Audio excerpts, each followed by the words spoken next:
Hi, good evening. Aida and Marcel. It's a real pleasure to have you here in this little interview.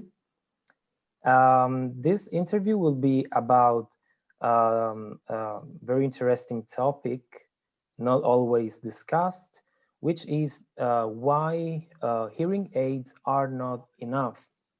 So why a person with our hearing loss should use our hearing aid and also use our real-time subtitler to attend, I don't know, an online meeting like this one, or person face-to-face meeting, in order to attend the meeting on an equal basis. So first of all, I'm asking you to present yourself a little bit. So to introduce you, Aida, will you start? Okay, I will start then. Yeah. Yes, I'm Aida Riegel Poulsen. I'm Danish.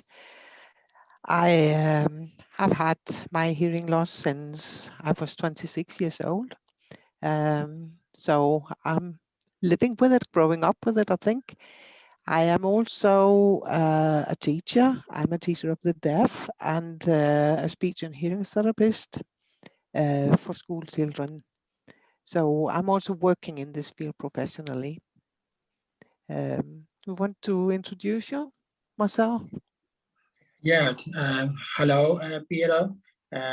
Nice to meet you. I am Marcel Bobedijk, and I am from the Netherlands, and I'm hard of hearing since my birth, and I wear at both ears hearing aids, and on volunteer basis, I am the president of the European Federation of Hard of Hearing People, and I'm very happy to work together with you and Ida in the Live Tech Access project.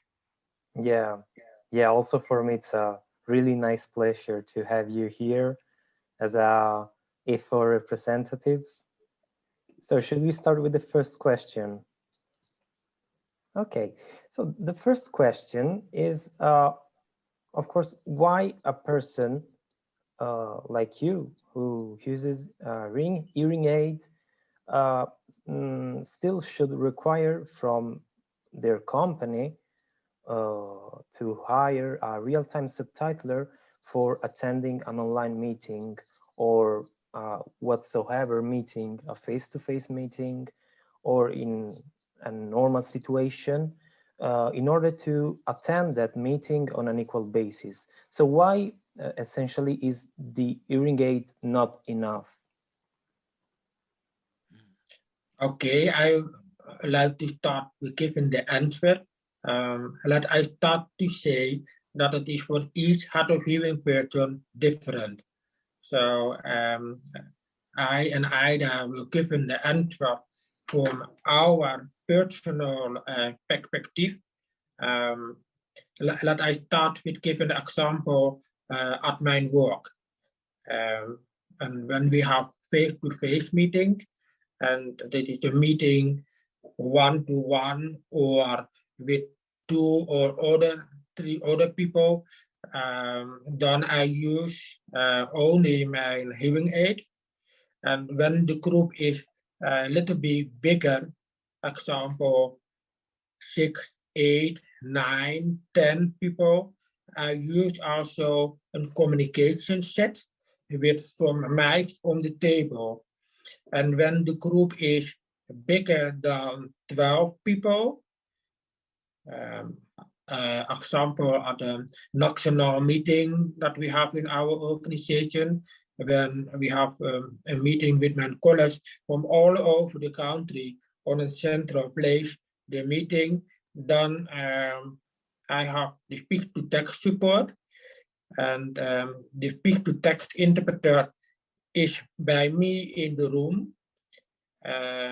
Most of the time, the speech-to-text reporter is or interpreter is sitting near me, and I have always, of the most of the time, the same speech-to-text interpreter, because an organization was agree with working with a speech-to-text interpreter, but for them was it important that it was in the most of the time the same person, because it was fine for my college that they know the speech-to-text reporter, and also the speech-to-text reporter know my work situation and the language that we're talking in the meeting.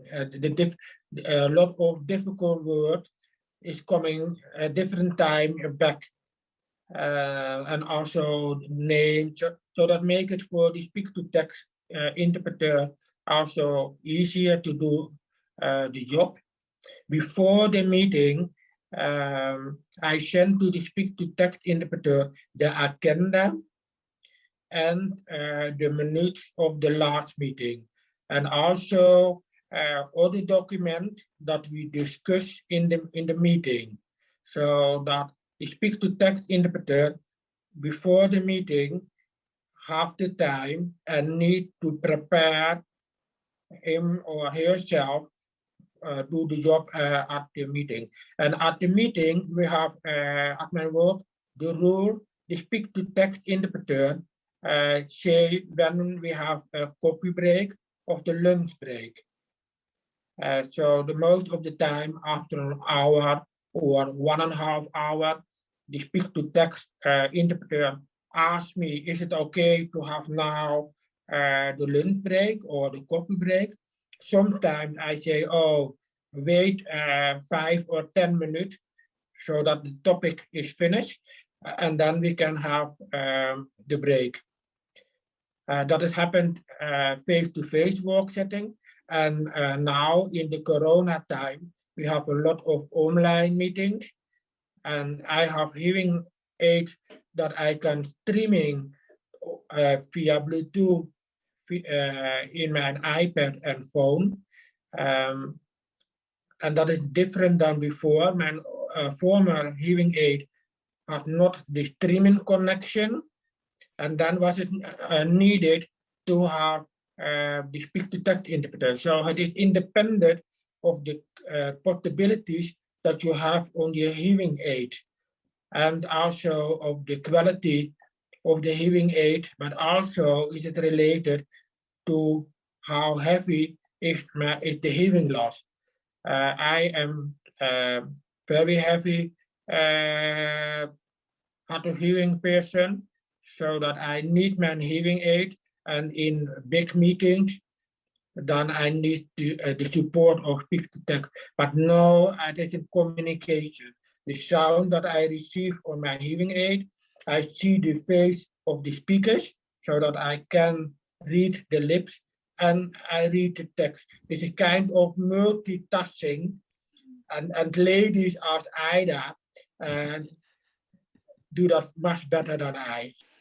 Yeah, thank you, Marcel, for your very exhaustive answer.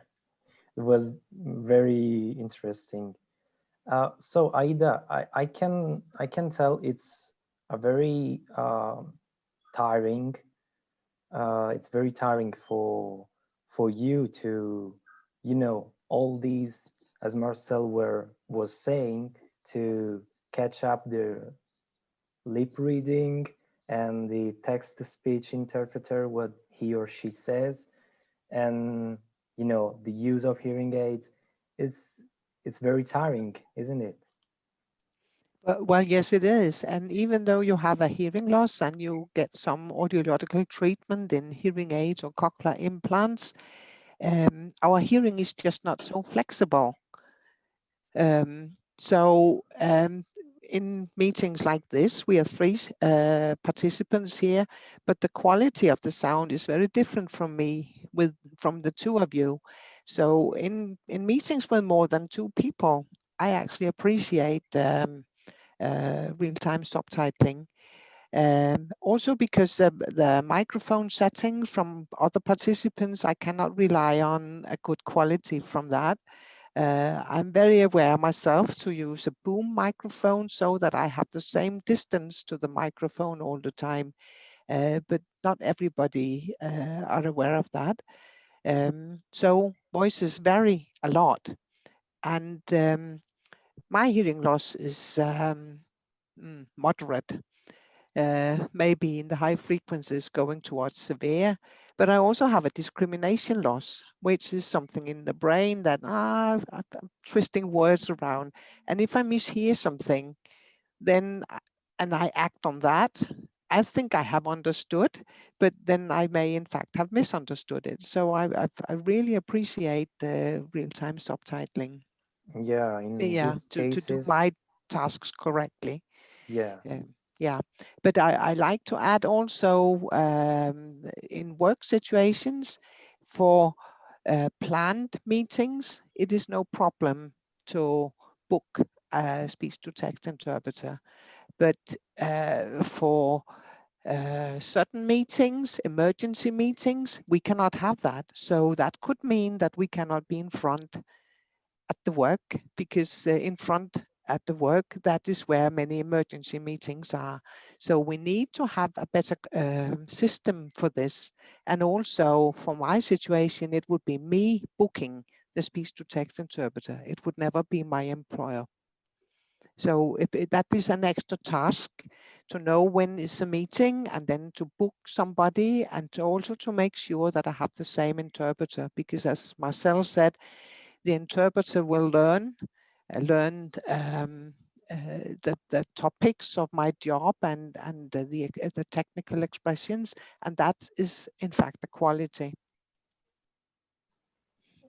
Piero, yes, it is good to know that I organize the speech-to-text interpreter that I use for my work settings and work meetings, and I have received from the social system here in the Netherlands hours to pay the speech-to-text interpreter, so that not my work organization is paying the speech-to-text interpreter, but I pay the speech-to-text interpreter. And it is not about money. It is a kind of decoration system that employees with hearing loss have in the Netherlands. And then I have three options. I can use the sign language interpreter.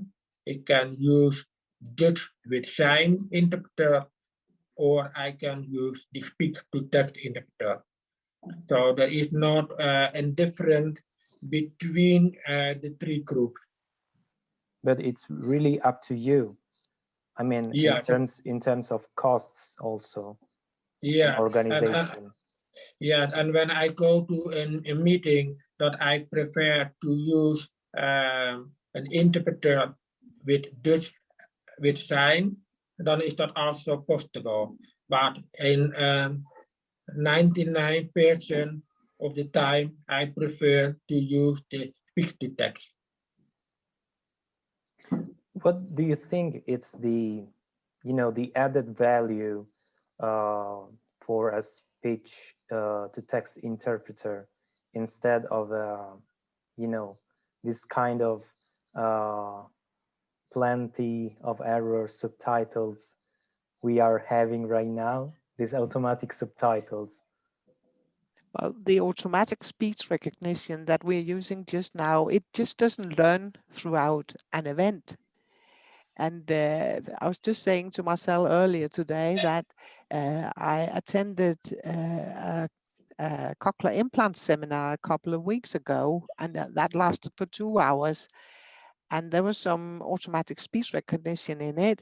And for 2 hours, it never learned to write cochlear implant, which was the main topic. So you kind of get frustrated, and it is an extra thing for my brain to have to overcome and to make the repairs. Yeah, but it is very important that in work settings, the quality is high. Spelling mistake is not so big problem for me personal, but for me is it important that the words are correct, and also not I prefer that the interpreter type exactly the same word as is saying, just not making a summary, not making a simple word, because in my work we talk sometimes about typical words, and when the interpreter make an own interpretation and translation in simply word, then give it in confusion by me, because I hear something and I see or I read a different word, and then my brain say, oh, what is happening here?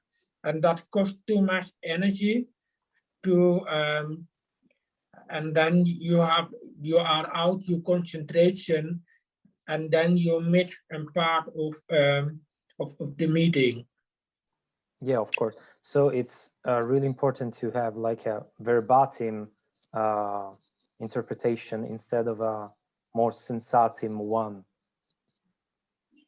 Yes, and then is it also important when that the interpreter say, oh, this is too difficult topic for me, or I have too limited knowledge about it, or the word are too difficult. Then is it better that the interpreter say, oh, it is better that you ask another person, because sometimes meetings are very academical language. I think it is also important to know that in Marcel's system, which is Dutch, the speech-to-text interpreter will always be prepared for the meeting, will ask for the agenda, will ask for documents. I'm Danish, and I have not yet succeeded to book an interpreter, and that person would have to be prepared. Some have asked, but it is not part of their salary to prepare themselves for the work.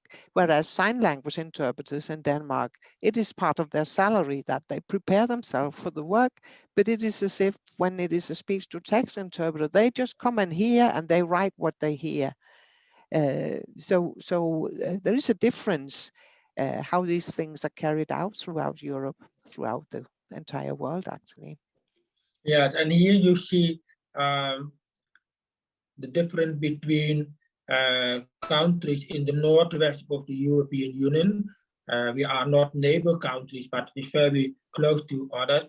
So you can maybe understand that the situation is in the map of the European Union or Europe much different. In Spain, is it different than in Sweden or in Norway? Is it also different than in Hungary or in Romania or Italy? So it really depends on the country. Oh yes, and also the automatic speech recognition, because that does not work for us in Danish. Yeah, you're lucky because in Denmark and also in the Netherlands, you speak very good English. Thank you. So So Yeah, do but you. a lot of hard of hearing people don't speak very well, or yeah, of course. don't like to speak English, so that they prefer to do it in Danish or in the Dutch language. And then you see that the automatic speak systems are not ready to do that in much other language than English. Yeah, of course. So let's change a little bit of topic. Talking about the setting of your workstation, for example, what if a real-time subtitler or a speech-to-text interpreter is not provided? What should be the setting of your workstation in such cases? It depends on the type of meeting, but I have managed about a year ago to have a meeting with 3 ladies, and they work in the same company. But I asked them to be in each their room and not to use the same computer, because then the distance to the microphone would vary very much from one to another. So that was the start of the meeting, that I asked them to move apart, and this of course took a lot of time. So in that way, sometimes we may appear complicated to work with, because we are changing routines and we seem to change the agenda. But I would not have been able to follow what they were saying if they hadn't listened to me then. Because you were Yeah. in the same room. Because they were in the same room. They were in a different country. Even I was in Denmark, and they were down in Brussels. So that was not about my computer and my settings. I was telling them how to do their settings. So it really takes to chair the meeting in a way, when in fact they had invited me and they chaired the meeting. Right. It is good to say that I prefer the speak-to-text interpreter with me in the meeting, in the same room. I don't like so much working on remote, because different time that I have do it via remote, there was a technical problem. The internet connection was not good, or the interpreter was not able to hear everybody in the room. But back to your question, what I do when there is no speak-to-text interpreter and there's the big meeting, I go sitting on a strategic place, the place that I can hear well the speakers, or I give him the table mic, and then I have an extra receiver, kind of loop, we call it a loop system, so that I can hear this presentation very well. But then I have the problem that I not hear well the questions from the floor, because when it is, example, in a kind of theater, so that people are sitting in lines, and then you need always to look back over your shoulder who is speaking. And of course, I am sitting in the first line so that I can see very well the speaker. And especially when people are speaking in the dialect, and the Netherlands is a small country, but some people from the south of the north are speaking in a dialect. Yeah, then I cannot hear it. And then sometimes I ask my colleagues, what is he saying? And then sometimes the answer is, oh, I can also not hear it. So that we also had a hearing person, you need to understand when you are in a big room, example with 50 or 100 people, and people came up with questions. Also the people in the first line also not always hear very well everything what is said. Yeah, so accent plays a big role in this situation. And I think that's why maybe speech-to-text interpreter are important. So to have the correct words that the person is saying without the accent that he or she might have. Where I have worked is Center for Hearing Loss in Fredericia in Denmark, and for staff meetings we have had a very good loop system with the head of the meeting was wearing a boom microphone, and then there would be smaller microphones around at the tables so that all participants would pick up a microphone and speak in that. When that works, it is really fine. And that also showed me that I still have a good auditory memory, because that is also important to be able to use what you have of your hearing left. So so that can be done, but it it takes maintaining all this technical stuff, and you are also relying on good acoustics in the room, and that nothing else is disturbing the sound. So it is vulnerable, but all technology is, I think. Every part is important, no? So everything plays a role. Yeah, sure. Everything plays a role. And even though people have been using these microphones, I may have asked, sorry, what did you say? Could you switch on your microphone? That's a special role once again, that one person in the meeting all the time will state, oh, you forgot so and so, and have like special permission to interrupt all the time and change the topic, in fact, in the meeting to everything about microphones Yeah, of when course. we are talking about the budget or something.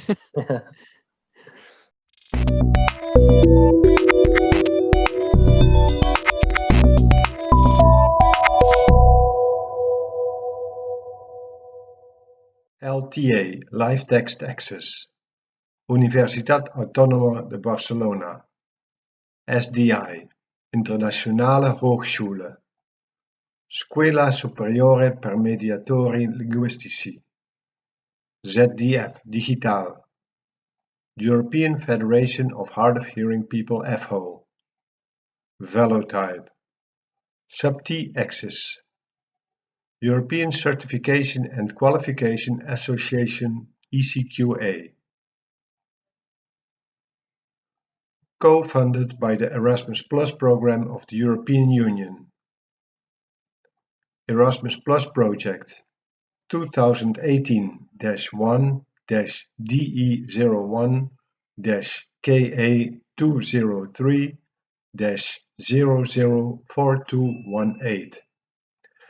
The information and views set on this presentation are those of the authors and do not necessarily reflect the official opinion of the European Union.